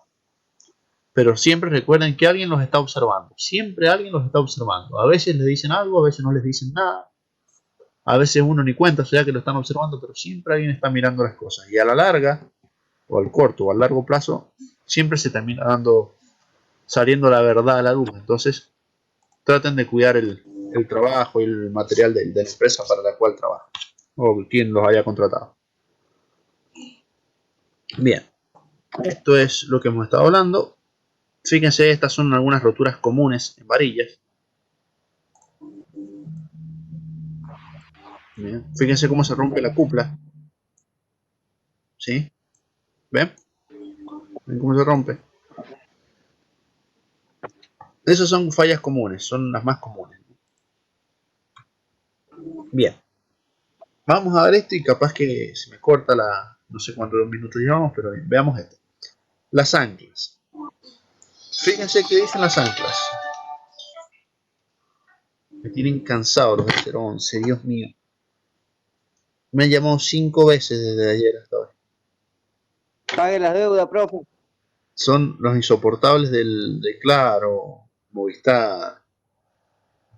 Insoportables son. Yo no sé de dónde sacan nuestra información, porque eso no se puede hacer. La información que cada uno tiene es una información privada. Así que si uno los demanda, deberían resarcirnos. Les aviso por si alguno quiere hacer lío. Por la Constitución posta no se puede, así que tenganlo en cuenta. Bien, espero que me llamen ahora en el recreo, así me agarro pelea con estos de Claro Movistar. Bien, vamos a hablar del tema de las anclas. Las anclas, como dicen acá, se utilizan en algunos sistemas para mantener a los tubing, o sea, la cañería de producción fijo, y que no se muevan. Son usados en los sistemas de bombeo mecánico y PCP. Recuerden eso. son usados en estos dos, en el bombeo mecánico y en la PCP. ¿Cómo funciona? Bueno, esta ancla tiene una rosca ahí y de ahí hacia arriba se va a conectar el tubing. Van a ir los tubing y la bomba va a estar, la bomba puede estar acá en el tubing que está arriba. Ya van a ver cómo van las bombas enganchadas. ¿Sí? Puede estar la bomba ahí. ¿Y para qué sirve a mí? Porque yo les dije que arriba el tubing, ¿cómo iba? El tubing iba colgado, ¿se acuerdan que les dije eso? El tubing arriba va colgado. Pero ¿cómo hago yo abajo? Porque por más que arriba esté colgado, si el pozo tiene 2000 metros y puede pasar que en una parte esté medio curvo y que el tubing me toque en la curvatura esa. Entonces lo que yo necesito hacer es, así como yo lo colgué arriba, lo necesito enganchar abajo, lo necesito anclar y estirarlo, tensionarlo. ¿Para qué? No romperlo, sino tensionarlo un poquito, dejarlo estirado. Justamente para que quede estirado y no se toque, o sea, no quede curvo el tubing y no toque en el casing, y para que a medida que produzca el pozo, ese tubing no se mueva, esté siempre lo más quieto posible. Por eso se ancla abajo y se cuelga arriba. Entonces, cuando yo les pregunte cómo va el tubing en el pozo, y tienen que poner va colgado en superficie, y en el caso del PCP y bombeo mecánico siempre va anclado abajo. ¿Bien? Siempre va colgado. Puede o no estar anclado. Lo recomendable es que siempre esté anclado, pero no siempre lo hacen, solo en el bombeo mecánico y en la PCP. ¿Cómo funciona un ancla? El ancla funciona de la siguiente manera. Lo que hace el ancla es agarrar, fíjense eso que se ve ahí, lo voy a pintar amarillito. Eso que se ve ahí, bueno, son mordazas, son dientes. Eso que sobresale ahí son flejes. Entonces, ¿qué sucede? Esta ancla, a medida que va bajando por dentro del casing, que le voy a dibujar el casing ahora, lo voy a dibujar azul, pero me di cuenta que ya está el amarillo, así que no, esa combinación no me gusta. Bueno, acá me faltaría otro fleje más. Ese fleje prácticamente, van a ver que lo dibujo un poco exagerado. Ese fleje prácticamente lo que va haciendo es raspando el casing por dentro, rozando. Pero cuando yo llego a cierta profundidad, ¿qué sucede? Sucede que yo desde superficie giro y esos flejes no permiten que esta ancla gire, sino lo que gira es el caño este donde está el tubing y gira por dentro, y eso hace que esas mordazas que tienen ahí, esos dientes, sobresalgan y se hinquen, se claven levemente al casing. Entonces yo, cuando estiro, esto se activa mediante giros, ¿bien? O sea, yo giro en un sentido, esas mordazas salen, se van a hincar. Entonces yo cuando tiro, ¿qué pasa? Al tirar se clavan en el casing y mientras más tiro más se clavan porque tienen esa forma hacia arriba. Entonces, ¿qué pasa si yo después en un futuro, no sé, voy a cambiar la bomba, voy a cambiar los tubing y lo quiero sacar? ¿Cómo hago para sacarle? Bueno, si cuando la puse la giré en un sentido, cuando la voy a sacar la voy a girar en el otro. Pero ¿qué va a suceder? Va a suceder que tal vez que por más que yo gire no sale. ¿Qué es lo que debería hacer después de girar si yo quiero sacar el ancla? A ver a quién se le ocurre. O sea, ¿giro en el otro sentido y tiro? ¿Qué es lo que harían ustedes? Bajar el peso de la cañería. Bien, excelente. Hay que darle un poquito de peso. Muy bien. Bien, Kike, también. Hay que darle un poquito de peso, entonces esa forma de los dientes, esas mordazas van a hacer que se metan hacia adentro y después yo cuando ahora levante va a salir. ¿Entienden? Otra vez me volvió a confundir. Nico, te dije Nico, ¿cómo te dije? No, Kike le dije al otro también, Kike habló. Mi señora dice, ¿por qué te dice que Son muy parecidos, es que son muy parecidos, Nico, Kike y Ariel. Son iguales los tres.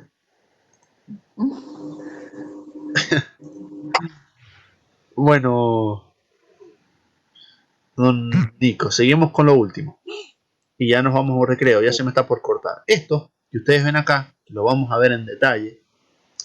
Esto es una boca de pozo, como les dije recién, donde el pozo ya está produciendo. En este caso, yo tengo un bombeo mecánico, que ya vamos a ver qué es. Ahí les voy a explicar qué viene, qué es el bombeo mecánico, qué es el guanaco. Por dentro de este tubing van a ir las varillas, bien, hasta donde está la bomba. Lo mismo pasa en este lado. Fíjense que hay muchos caños. Está ese caño, está ese otro caño, ese caño. Ya van a ver para qué es. Pero para que sepan, la producción viene por dentro del tubing, hace esto y se va por ahí. Lo mismo pasa por acá. La producción viene por dentro del tubing, sale por acá y se va. Y se produce. Ya les voy a explicar para qué es ese caño de allá abajo, para qué es ese cañito que está ahí y para qué es ese relojito que se ve ahí. Eso es cuando ya lleguemos a bombeo mecánico. Pero de a poquito, fíjense cómo, no sé si llevamos un mes ya. Sí, ya llevamos un mes, creo. Cómo han ido aprendiendo y cómo han ido entendiendo y cómo se han ido cerrando muchos temas. Ustedes al principio no tenían ni idea de nada. Ahora ya saben cómo se perfora un pozo, los cuidados que hay que tener, las herramientas, ¿no? Las manipulaciones, cómo es la mecánica. Eh, y de a poco ahora nos estamos metiendo más en producción y van a ver cómo son los sistemas y qué cuidados hay que tener y cómo funcionan, ¿sí? Así que bueno, son 4 y 5, 4 y cuarto retomamos, ¿sí? Así seguimos con su urgencia, que es el otro tema que creo que me toca dar hoy. Ahí me voy a fijar si es hoy o no. A ver, nos fijamos ahora. Uy, se nos fue.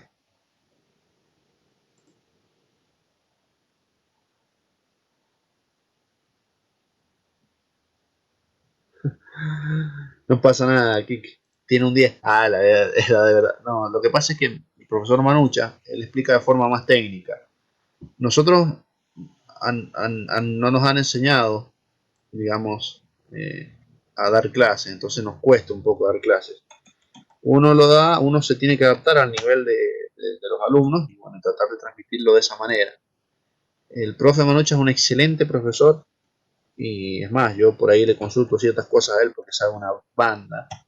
Pero sí, él explica de forma más técnica, tal vez un nivel más universitario o un nivel más para una tecnicatura, algo así. Pero sí, suele pasar. Por eso no se dan problema. De todas maneras, si no entienden algo, se vuelven a preguntar y él siempre con gusto se los termina explicando. Es muy paciente. Bueno, gente, entonces a las y cuarto estamos de nuevo. ¿Bien? Ahí nos vemos en un ratito.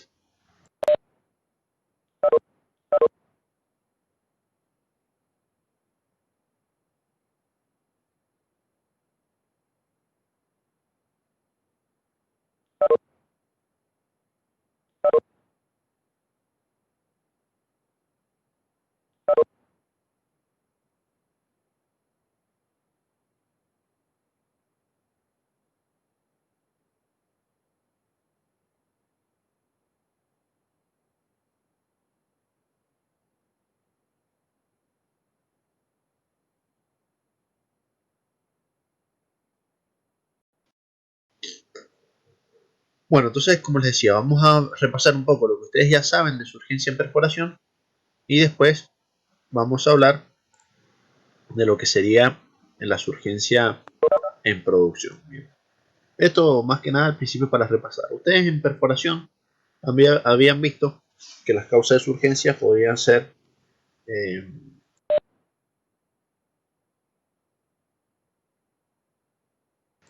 perdón, podrían ser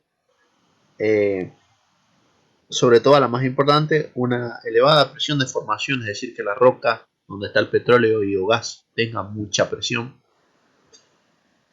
La otra causa podría ser un mal llenado del pozo. La otra causa podría ser una excesiva velocidad de sacada de herramientas, es decir, yo voy sacando la herramienta a una determinada velocidad, pero yo la quiero sacar más rápido, entonces al acelero y al acelerar genero como un efecto Fering, una succión, que hace que el pozo comience a surgir. Una mala densidad del lodo de perforación, entre otras. Esas son algunas de las causas. Los síntomas son los indicadores que yo voy a tener, que me va a dar a mí la surgencia, para poder ver si el pozo está surgiendo o no está surgiendo. Esos síntomas de surgencia pueden ser, por ejemplo, aumento de nivel en las piletas de lodo. Yo a medida que voy perforando, si el inyeccionista, ¿se acuerdan del inyeccionista que era el que preparaba el lodo? Si el inyeccionista no, eh, digamos, no está preparando más lodo, yo nunca debería tener más lodo, siempre debería tener menos. ¿Por qué? Porque el lodo se va gastando, o sea, cada vez que voy haciendo el pozo, parte de ese lodo se va succionando por las capas y se va pegando. Bien, entonces, cada vez que yo voy perforando, debería tener menos lodo. Si yo tengo un aumento de lodo, es decir, un aumento en los niveles de las piletas, eso es un claro indicio de surgencia. Bien. El otro indicio es que cambien los parámetros, es decir, el peso del Martin Decker cambie, la velocidad con la que estoy perforando aumente o disminuye, aumentos de presiones, todo eso son indicadores que ya me están diciendo, ojo que me parece que ya estás en surgencia. Si yo tengo varios indicadores, ¿cómo yo termino de confirmar realmente si el pozo surge? ¿Qué es lo que creen que se debería hacer mientras estoy perforando? ¿Bien? Si bien el equipo de perforación ya se fue, esto que estoy haciendo es un repaso. Mientras yo estoy perforando, ¿cómo yo debería verificar si el pozo realmente está surgiendo? ¿Qué se debería hacer?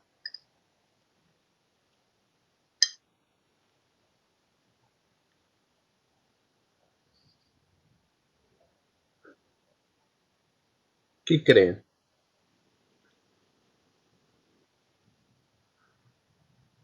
Supongamos que yo...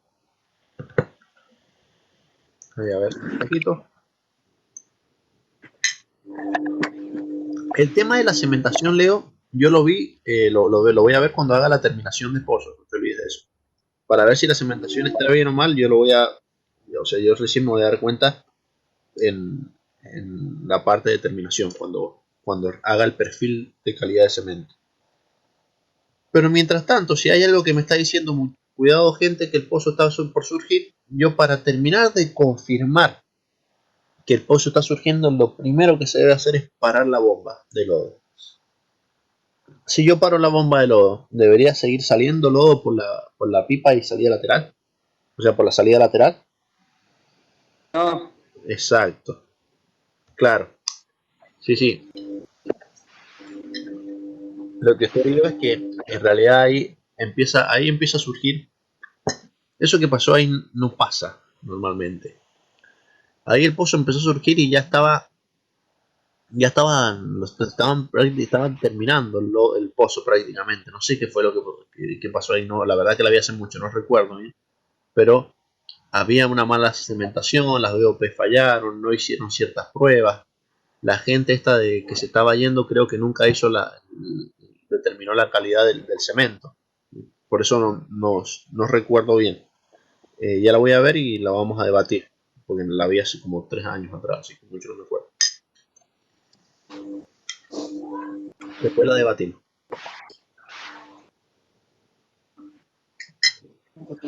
Bien. Entonces, yo lo primero que voy a hacer es parar la bomba de lodo. Si yo paro la bomba de lodo, una de las primeras cosas que no debería pasar es que no siga saliendo fluido por la salida lateral. Si sigue saliendo fluido, es un claro indicio, y más claro que eso no hay, es que el pozo está surgiendo. Si el pozo está surgiendo, mánquenme un segundo, chicos.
Disculpen, era una llamada del trabajo.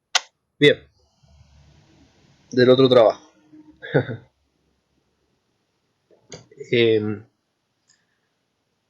Entonces, una vez que yo confirmaba que el pozo estaba realmente surgiendo, lo que yo debía hacer era aplicar las BOP. ¿Se acuerdan qué tipo de BOP había? Bueno, eso se los voy a repasar yo también y ya con esto ya me meto en mi tema. Las BOP que ustedes tenían eran BOP de exclusas, que podía ser con cuchillas o sin cuchillas, y la parcial. Bien. Y también tenían la anular, que esa es otro tipo de BOP. Las exclusas normalmente están juntitas, una encima de la otra. Y ustedes tienen una foto que yo les subí ahí después en la plataforma, véanla. Esas fotos son de BOP de exclusas, que están las dos pegaditas, y después hay otra que dice anular, pero no se alcanza a ver la anular. Se ve todo el equipo de workover y abajo se alcanza a ver un poquito la BOP de anular, eso sería la de anular. La con cuchillas, o sin cuchillas, o total, se llama.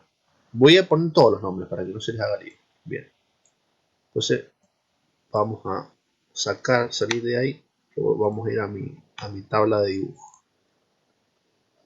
Vamos a ir acá, cerramos ahí, nos metemos acá, acá. Esto anótenlo porque siempre se les hace lío, siempre. Super. Bueno, super. Bueno. Ustedes van a tener BOP exclusas, que pueden ser una con cuchillas o sin cuchillas, o que también se llama total, es lo mismo. La otra exclusas, que es la parcial o pipe ram, así se llama. Y después tenemos la BOP anular, que es la otra. O sea, normalmente van a tener las tres durante una perforación. La BOP anular, esa sería la 3. La BOP anular cierra en cualquier geometría, ya sea portamecha,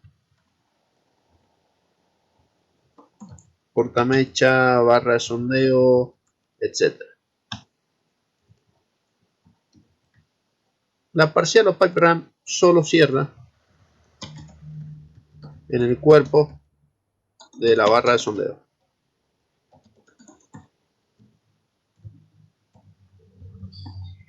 Y la con cuchillas o sin cuchillas o total cierra normalmente cuando no hay herramienta o durante una emergencia con herramienta.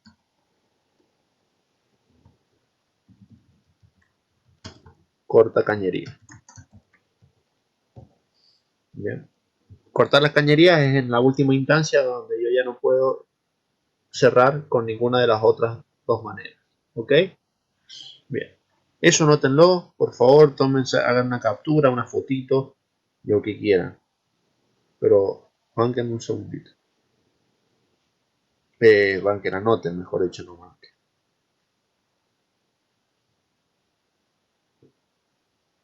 Bueno, si ya está copiado,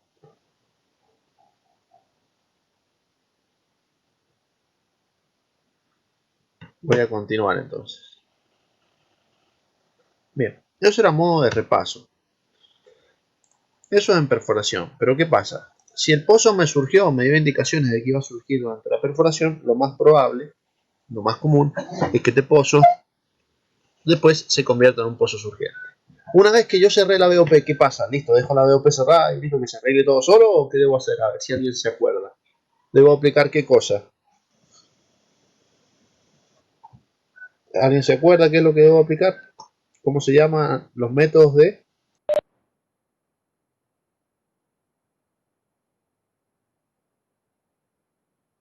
ahogado. Exacto, los métodos de ahogamiento, los métodos de ahogue. ¿Qué métodos existían? ¿Se acuerdan?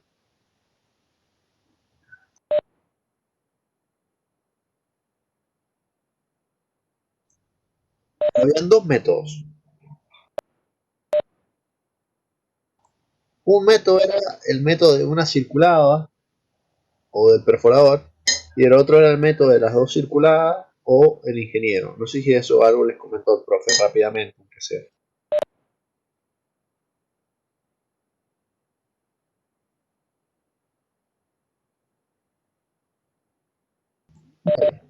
Los métodos de esos iban a depender en realidad si mi surgencia era de gas o era de líquido. ¿Cuál era la surgencia más complicada, la de gas o la de líquido?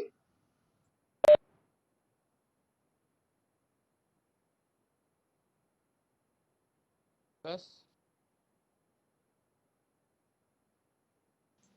Excelente, era la surgencia de gas. La más complicada era la de gas. ¿Y qué método de ahogue había que ocupar en el caso de surgencia de gas? ¿Se acuerdan el de una circulada o el de dos circuladas?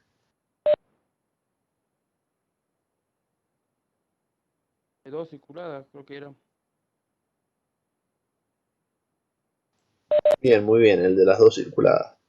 Ese es el método que hay que utilizar. ¿Qué sucede? Una vez que yo cierro la BOP, después lo tengo que ahogar y controlar al pozo. Eso lo hago con los métodos de ahogue. Una vez que el pozo ya quedó ahogado y controlado, yo puedo continuar perforando. ¿Por qué? Porque ahora voy a seguir ocupando un pozo más, un lodo más denso. Entonces, el pozo va a estar controlado. Bien. Entonces, ¿qué pasa? Ahora yo perforo y no voy a tener más urgencia. Bien. Pero sin embargo, si yo sacara el lodo, si pusiera un lodo más liviano o simplemente lo empezara a sacar de a poquito, el pozo comenzaría a surgir.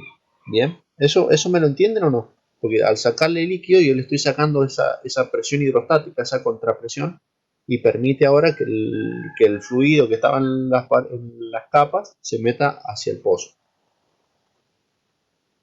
¿Me siguen eso o no?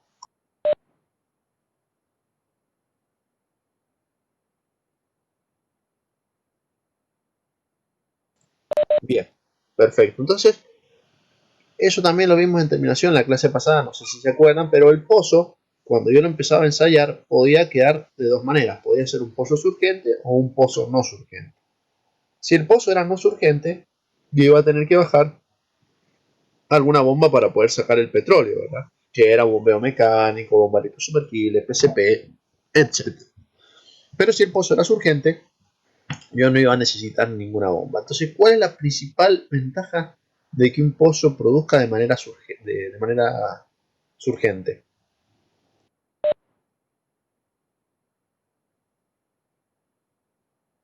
Es menos costoso, profe.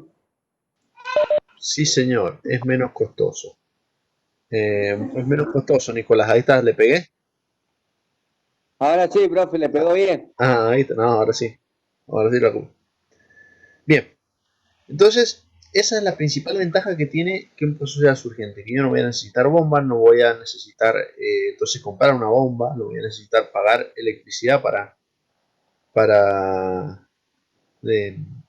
o sea, no voy a necesitar pagar electricidad para mantener esa bomba funcionando. Entonces, principalmente es costos y también mantenimiento. El pozo surgente no requiere mantenimiento, bien, no requiere mantenimiento. Es súper fácil de instalarlo porque yo no tengo que bajar una bomba. Si yo bajo una cañería y listo. ¿Se entiende?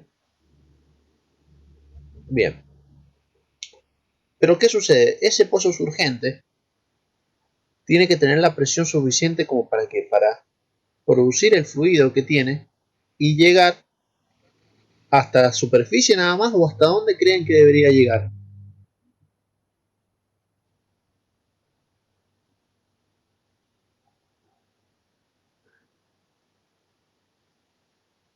Profe, Sí, ¿qué es lo que preguntó que no alcancé a escuchar? sí, lo repito, no hay problema. Lo que le pregunté es, ¿la presión del pozo tiene que ser lo suficientemente alta como para llegar solo a boca de pozo o tiene que llegar un poco más lejos? Y si tiene que llegar un poco más lejos, ¿hasta dónde debería llegar? No sé si se acuerdan eso.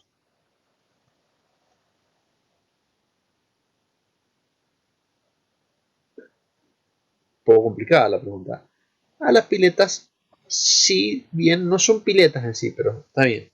Tiene que no solamente llegar hasta la boca de pozo, sino que acá yo tengo que medir una presión. En la boca de pozo tengo que medir una presión tal de que esa presión me asegure que el fluido que se está produciendo va a llegar a los separadores que están en baterías. Baterías, ¿bien?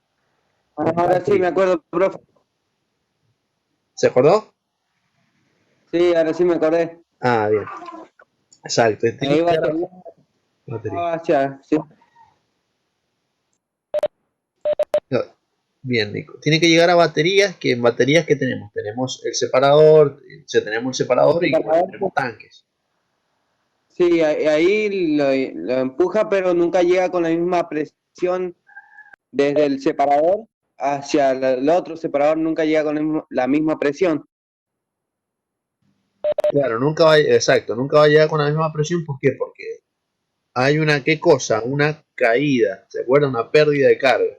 Entonces, si yo acá en boca de pozo miro y tengo, no sé, 10 kilos, por decir un valor, 10 kilos por centímetro cuadrado de presión, y después yo voy al separador, al entrar al separador no voy a tener 10 kilos, voy a tener menos. ¿Por qué? Porque parte de esa energía se gastó en la cañería para que el líquido llegara hasta el separador. ¿Se entiende eso?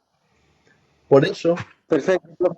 joder, por eso en el PowerPoint anterior dice que el pozo, para que sea surgente, tiene que tener alta cantidad de gas y tiene que tener la energía suficiente como para vencer las pérdidas de carga hasta batería. Eso quiere decir que tiene que tener la presión suficiente como para que el líquido llegue a batería.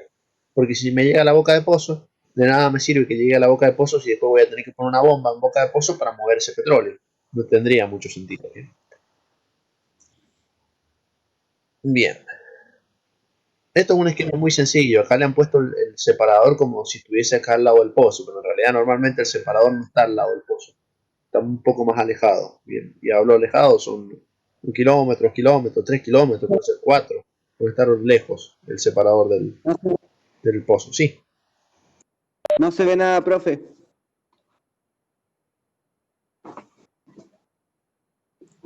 A ver, denme un segundo.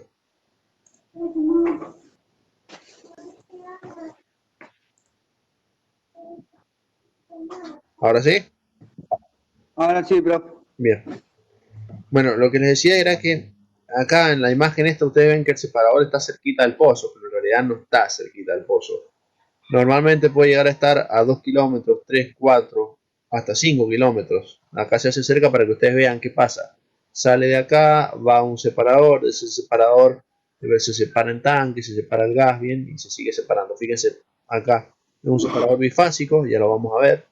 Separa el gas y el líquido, después ese líquido que hace, separa petróleo por un lado y agua por el otro, y así sigue el circuito. Bien. Bueno.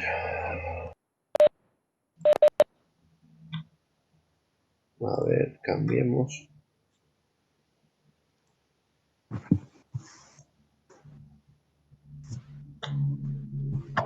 Bueno, que no cambia.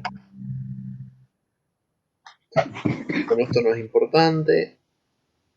Ahí está. Bien. Y ya con esto vamos a ir cerrando un poco el tema de surgencia, que no es muy largo. Como un pozo surgente, hay una forma muy fácil de distinguir un pozo surgente, simplemente mirando la boca de pozo. Si yo miro la boca de pozo y veo esto recibe el nombre que le voy a poner ahora, que es armadura de surgencia. Así le decimos en Argentina, armadura de surgencia. A ver.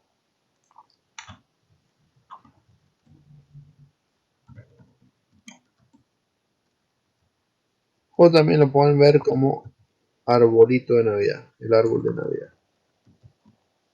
Así le dicen a la armadura de surgencia. Armadura de surgencia o árbol de Navidad. ¿Por qué? No sé. Porque en inglés es árbol de Navidad, la traducción correcta sería árbol de Navidad. No sé por qué nosotros le cambiamos el nombre. Siempre cambiamos el nombre nosotros las cosas. Pero bueno, acá tenemos la boca de pozo de un pozo surgente. Bien, fíjense que tenemos la sarta perforadora, la sarta de producción o el tubing que llega hasta acá arriba. Después tenemos varias válvulas. ¿Por qué creen que en este caso, por ejemplo, tenemos dos válvulas? Tenemos la válvula maestra inferior y la maestra superior.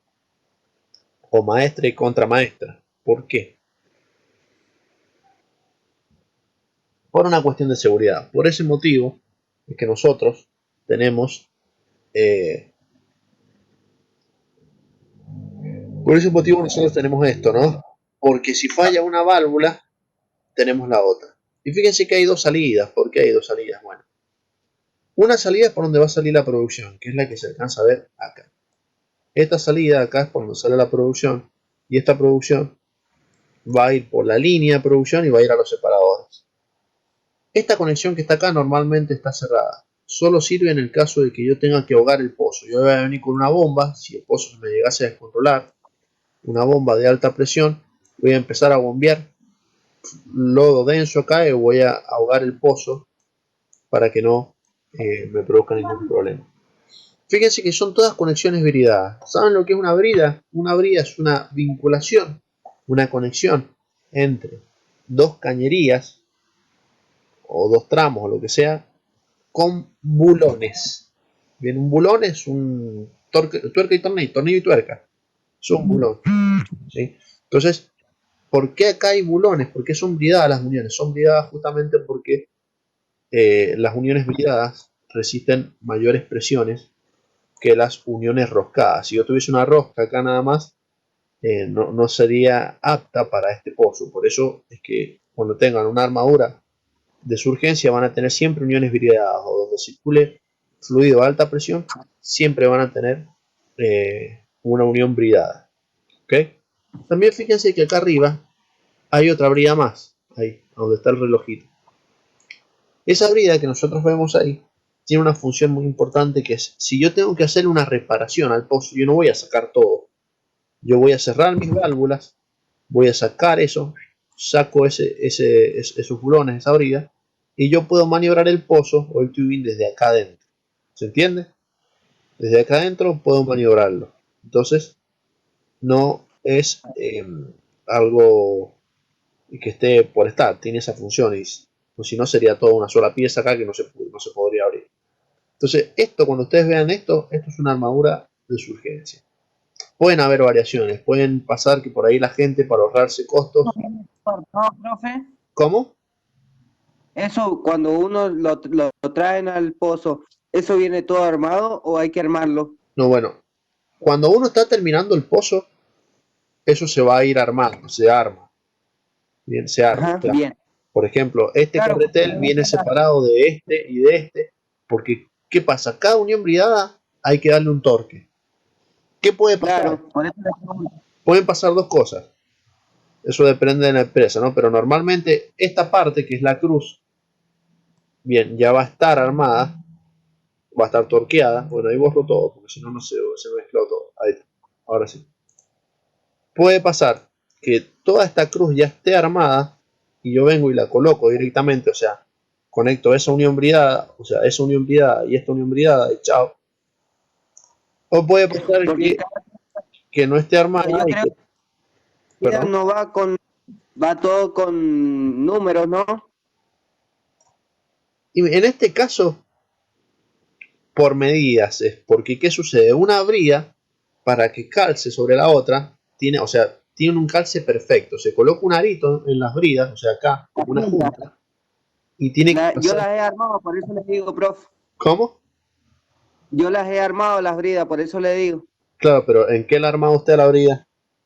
Más natural. Nada, gas natural. Bueno, en este caso, la brida tiene un arito que es como una junta que puede ser metálica o que si yo también a veces vienen de amianto, en este caso son metálicas.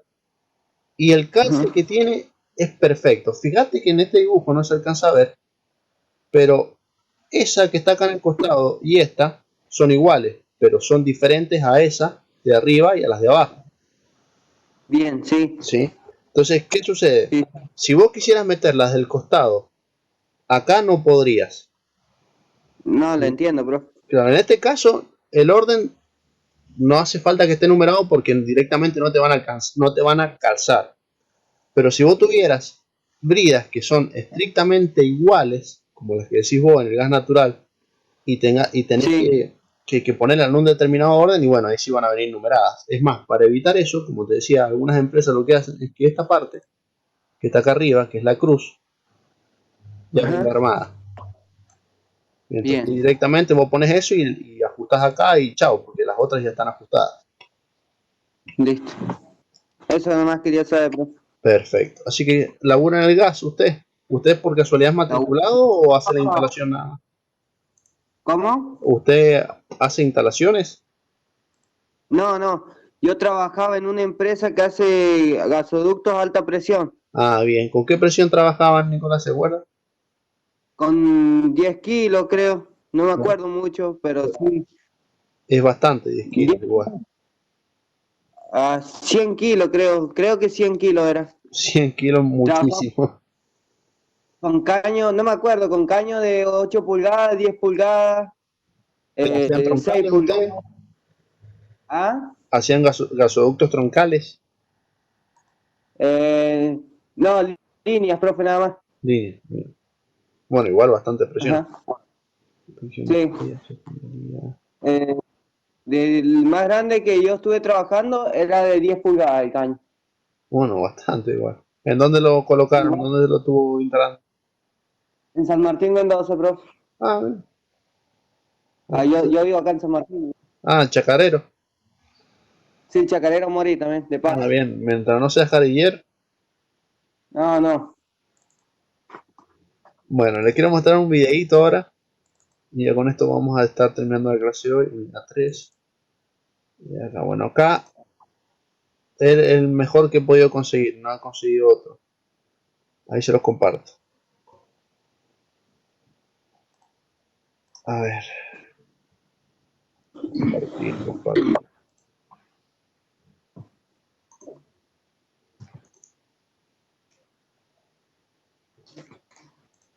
Bueno, esto es una locación, ¿bien? Acá el pozo ya se perforó. En el equipo ya se fue. Fíjense que allá a lo lejos se alcanza a ver la armadura. Ya se va a acercar la persona. Bueno, ahí se ven 3 containers. Bien, eso es otra cosa a tener en cuenta. Siempre en las locaciones van a haber containers para separar los residuos según el tipo de residuo. Bien. Allá se ve a lo lejos, se ve un bombeo mecánico, una cigüeña. Bueno, ahora se acerca un poco más esta persona.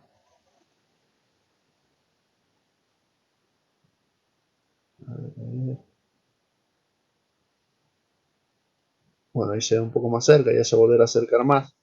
No sé qué es lo que enfoca tanto, no lo grabé yo. Otro bombeo mecánico por allá, justo una ruta por ahí.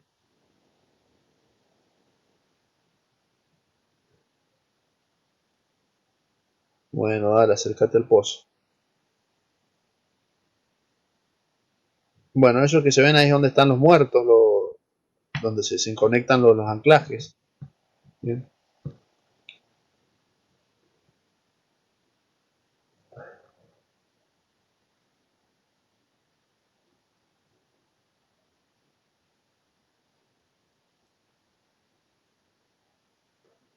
Vamos, acércate al...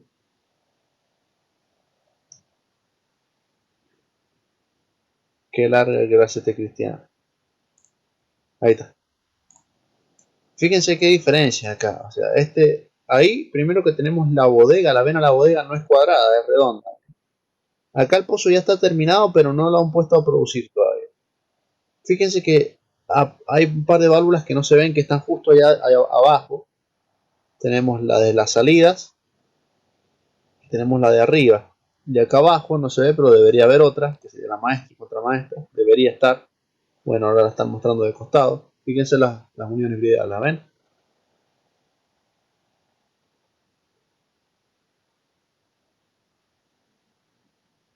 Bueno, acá lo que han hecho bastante desprolijo. Fíjense que no le han puesto maestra y contramaestra. Directamente a la salida del pozo le han puesto la que sale a un costado. O sea, la que sale, la de ahogo y la de arriba. como mínimo debería haber una válvula acá abajo. Pero bueno, para ahorrarse dinero, no lo ponen. Para mí esto está muy mal hecho. Porque si esta válvula de acá falla y usted necesita controlar o tratar de cerrar el pozo, debería tener acá abajo otra válvula que le permita hacer el cierre total del pozo. Obviamente, muchas veces uno no decide esto, sino que se hace así y listo, y hay que hacerlo como dicen, porque si no es para discutir.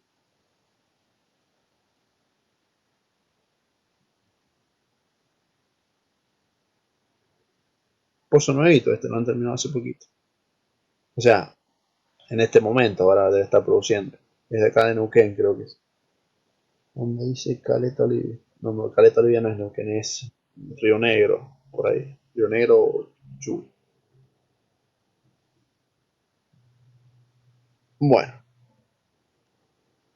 Bueno, gente,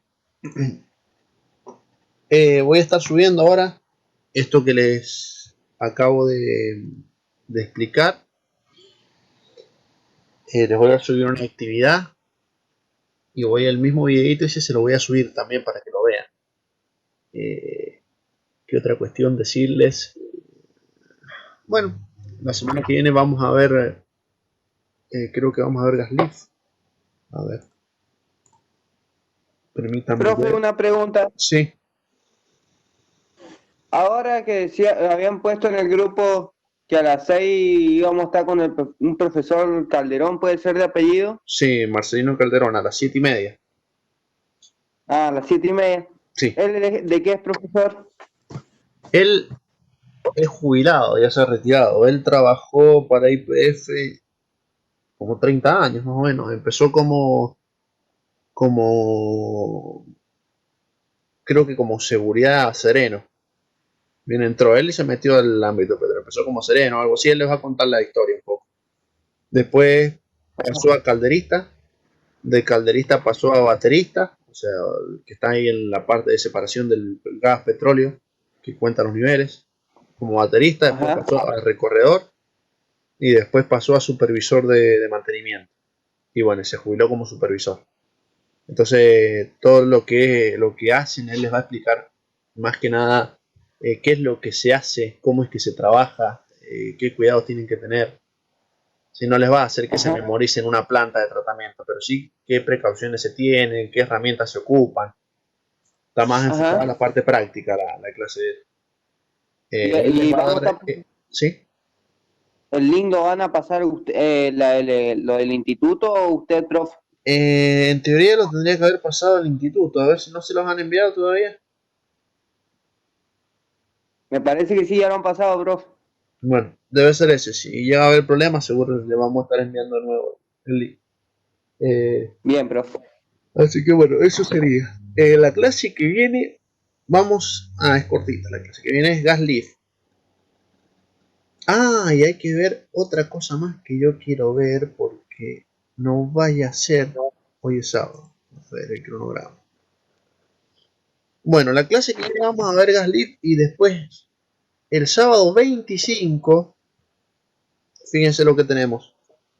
Repaso general, otra autoevaluación, pero solamente de las unidades 6, 7 y 8. Es decir, lo que hemos visto hoy, lo que vimos la clase pasada y lo que vamos a ver la próxima clase. ¿Bien? Una vez más, tengan cuidado, solamente tienen que hacer bien los cuestionarios. Si hacen bien los cuestionarios y entienden lo que hacen, después hacer el examen le va a ser mucho más fácil. Así que tranquilos. Y bueno, y cualquier duda que tengan, por favor me consultan a mí al privado o la comentan en el grupo. Y no hay ningún problema.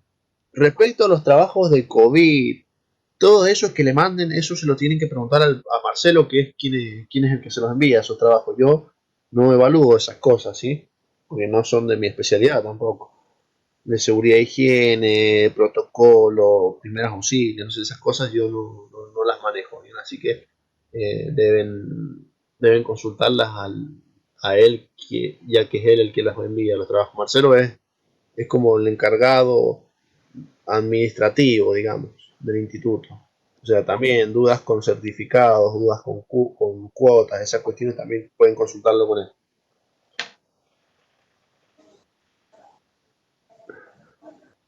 Bueno, profe, entonces nos vemos el sábado que viene. Nos vemos el sábado que viene. Que tenga un excelente fin de semana. Y recuerda hacerse hincha de River. Ah, usted hágase de Boca, no existen más los gallinos. Nunca, jamás. Nunca en la vida. Mira, para cómo estaba leyendo algo que hizo Belgrano. Chao, profe. Nos vemos, que ande muy bien. Nos vemos, gente.